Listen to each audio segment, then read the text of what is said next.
Breaking news Malakpet Sirisha హత్య కేసులో కీలక విషయాలు బయటకొస్తున్నాయి. తన భార్య శిరీష తన అక్క మాట వినడం లేదని ఎదురు సమాధానాలు చెబుతుందని ఆగ్రహించిన వినయ్ హత్యకు పాల్పడ్డాడు. శిరీషకు మత్తు మందిచ్చి స్పృహ కోల్పోయినట్లు చేశాడు. శిరీష స్పృహ కోల్పోయిన తర్వాత ఆమెకు ఊపిరాడకుండా చేశాడు. ఆమె చనిపోయిన తర్వాత ఆమె మేనమామకు సమాచారం ఇచ్చాడు. గుండెపోటుతో చనిపోయిందని మేనమామకు తెలిపాడు. తాను వచ్చే వరకు మృతదేహాన్ని అక్కడే ఉంచాలని మేనమామ తేల్చి చెప్పాడు.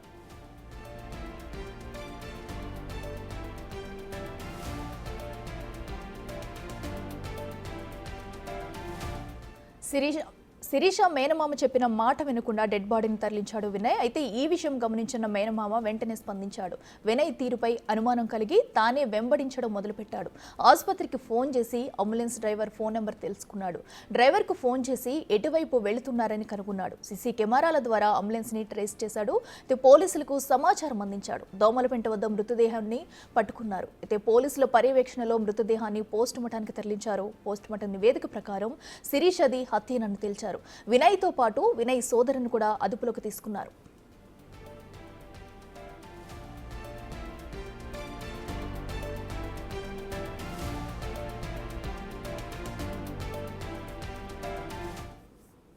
ఇదే అంశానికి సంబంధించి మరింత సమాచారం మా ప్రతినిధి సురేష్ లైవ్ లో అందిస్తారు. సురేష్, చెప్పండి, శిరీష హత్యకి కూడా అతను భర్త ఈ హత్య చేసినట్లు కూడా ఆ కీలక విషయాలు అయితే బయటకు వచ్చాయి. అంటే ఈ హత్యకి ఎప్పటి నుంచి ముందు నుంచి ఏమన్నా రెక్కి నిర్వహించారా? పూర్తి డీటెయిల్స్ ఏంటి? శిరీషను భర్తే హత్య చేసినట్టుగా పోలీసులు తేల్చారు. భర్తతో పాటు ఆయన సోదరి సరిత మరొకరు మొత్తం ముగ్గురిని అదుపులోకి తీసుకోవడం జరిగింది. శిరీషను హత్య చేసి అది గుండెపోటుగా చిత్రీకరించే ప్రయత్నం చేశారు. వీలైనంత త్వరగా మృతదేహాన్ని ఊరికి తీసుకెళ్లి అంత్యక్రియలు కూడా చేసేయాలని చెప్పేసి కూడా వినయ్ పథకం వేశాడు. కానీ పోలీసులు కుటుంబ సభ్యులకి అనుమానం రావడంతో శిరీష మృతదేహాన్ని వెనక్కి తెప్పించి ఉస్మానియా హాస్పిటల్లో పోస్టుమార్టం నిర్వహించడంతో శిరీష హత్య చేయబడిందని చెప్పేసి కూడా వైద్యులు ప్రాథమిక రిపోర్ట్లో వివరాలు అందించడం జరిగింది. దీంతో పోలీసులు వినయ్ని, సరితను మరొకరిని అదుపులోకి తీసుకొని విచారించడంతో తానే హత్య చేసినట్టుగా పోలీసుల ముందు వినయ్ ఒప్పుకోవడం జరిగింది. అయితే హత్య గల కారణాలు పోలీసులు విచారిస్తున్నారు. వివాహం లవ్ మ్యారేజ్ చేసుకున్నటువంటి వినయ్ శిరీష ఎందుకు శిరీషని హత్య చేయాల్సి వచ్చిందనే దానిపై పోలీసులు ఆరా తీస్తున్నారు. దీనికి సంబంధించి వినయ్, సరిత మరొకరు ముగ్గురు కలిసి హత్య చేసినట్టుగా పోలీసులు గుర్తించడం జరిగింది. ఆ ముగ్గురిని కూడా అదుపులోకి తీసుకొని ఇప్పుడు విచారిస్తున్నారు. ఈరోజు ప్రెస్ మీట్ పెట్టి పూర్తి వివరాలు కూడా వెల్లడిస్తామని చెప్పేసి కూడా పోలీసులు చెప్తున్నారు. అయితే శిరీష గత కొద్ది రోజుల నుంచి కూడా తన అక్క మాట వినట్లేదు.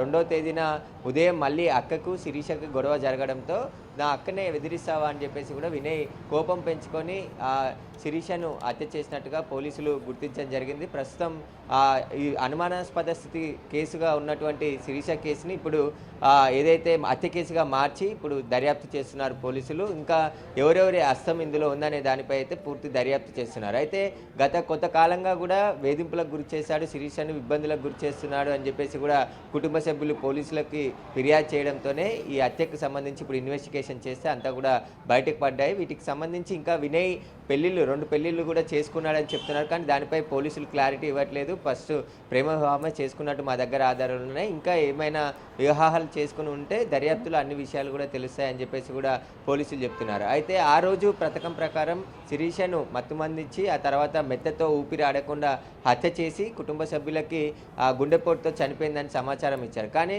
శిరీష బంధువులు వచ్చేలోపే ఏదైతే డెడ్ బాడీ ఉందో ఆ బాడీని దోమలపెంటకు అంబులెన్స్కి తరలించే ప్రయత్నం చేశారు. మొదట చెదరగట్లో ఉన్న ఒక చిన్న హాస్పిటల్కి తీసుకెళ్ళి అక్కడ డాక్టర్స్ బ్రాడ్ డెడ్గా డిక్లేర్ చేయడంతో అంబులెన్స్ మాట్లాడుకొని అక్కడ నుంచి డైరెక్ట్గా ఊరికి వెళ్తున్నానని చెప్పేసి కూడా చెప్పడంతో ఆయనపై అనుమానాలు రావడంతో వెంటనే పోలీసులకి సమాచారం ఇవ్వడం జరిగింది. శిరీష మేనమామ పోలీసులు ఆయన కలిసి మృతదేహాన్ని తిరిగి ఉస్మానియా హాస్పిటల్కి తీసుకొచ్చి ఇక్కడ పోస్టుమార్టం కూడా నిర్వహించడం జరిగింది. ప్రాథమిక రిపోర్ట్లో ఆమెపై ఒంటిపై గాయాలున్నాయి, అదేవిధంగా ఊపిరి ఆడకుండా చంపినట్టు రిపోర్ట్లో తేలిందని చెప్పేసి కూడా వైద్యులు తెలపడంతో వెంటనే పోలీసులు వినయ్ని, సరితను మరొకరు ముగ్గురిని కూడా అదుపులోకి తీసుకొని విచారించారు. విచారణలో తానే హత్య చేసినట్టుగా వినయ్ ఒప్పుకోవడం జరిగింది. ప్రస్తుతం పోలీసులు వినయ్ని, సరితను మరొకరు ముగ్గురిని కూడా ఈ కేసులో ఈరోజు రిమాండ్కి తరలించే అవకాశాలు కనబడుతున్నాయి. అయితే సురేష్, అటు వినయ్ కుటుంబ సభ్యుల ప్రమేయం కూడా ఈ హత్యలో ఉన్నట్టు తెలుస్తుంది. అయితే వీళ్ళు మ్యారేజ్ జరిగినప్పటి నుంచి ఏమైనా ఘర్షణలు జరిగాయా? వారి కుటుంబ సభ్యుల తరపు నుంచి కూడా శిరీష కుటుంబ సభ్యులు ఈ ఘటనపై ఏమైనా స్పందించారా? వారు ఏమంటున్నారు?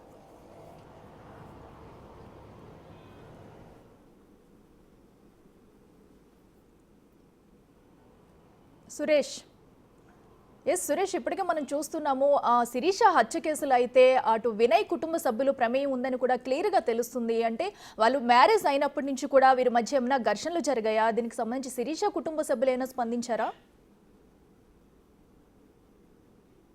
పెళ్ళైన సంవత్సరం వరకు బాగానే ఉన్నప్పటికీ సంవత్సరం నుంచి వేధింపులు గురి చేయడం, అనుమానం పెంచుకోవడం, తరచూ ఇబ్బందులు గురి చేయడం, శిరీషకు తల్లిదండ్రులు లేకపోవడంతో ఇంకా మరింత వేధింపులకు పాల్పడ్డాడని చెప్పేసి కూడా శిరీష కుటుంబ సభ్యులు చెప్తున్నారు. ఎందుకంటే శిరీషకు అక్క చెల్లెళ్ళు ఉన్నారు. వారికి ఈ విషయాలు చెప్పినప్పుడు సరేలే సర్దుకొని ఉండాలని నచ్చ చెప్పే ప్రయత్నం చేశారు. కానీ వినయ్ తన అక్క మాట వినట్లేదు, తన అక్కకే ఎదురు చెప్తుందని చెప్పేసి కూడా కక్ష పెంచుకొని భార్యని హత్య చేసినట్టుగా పోలీసులు గుర్తించడం జరిగింది. ఇప్పుడు మూడో వ్యక్తి ఎవరైతే వినయ్ సోదరి సరిత, వీరిద్దరితో పాటు మరొక వ్యక్తి కూడా ఈ హత్యలో పాల్గొన్నట్టు పోలీసులు గుర్తించడం జరిగింది. ఆ ముగ్గురిని కూడా ఇప్పుడు ఈరోజు రిమాండ్కి తరలిస్తామని చెప్పేసి కూడా పోలీసులు చెప్తున్నారు. అయితే నిన్న మార్చరి దగ్గర శిరీష కుటుంబ సభ్యులు మొన్న మాట్లాడడం జరిగింది. వినయ్ హత్య చేసి ఇలా వేధింపులకు గురి చేస్తున్నాడు, తరచూ ఇబ్బందులకు గురి చేశాడు శిరీషని అని చెప్పేసి కూడా వాళ్ళు మాట్లాడుతూ చెప్పడం జరిగింది. వినయ్ హత్య చేశాడని చెప్పేసి కూడా వాళ్ళు ముందు నుండి చెప్పారు. అదే ఇప్పుడు నిజమైంది కాబట్టి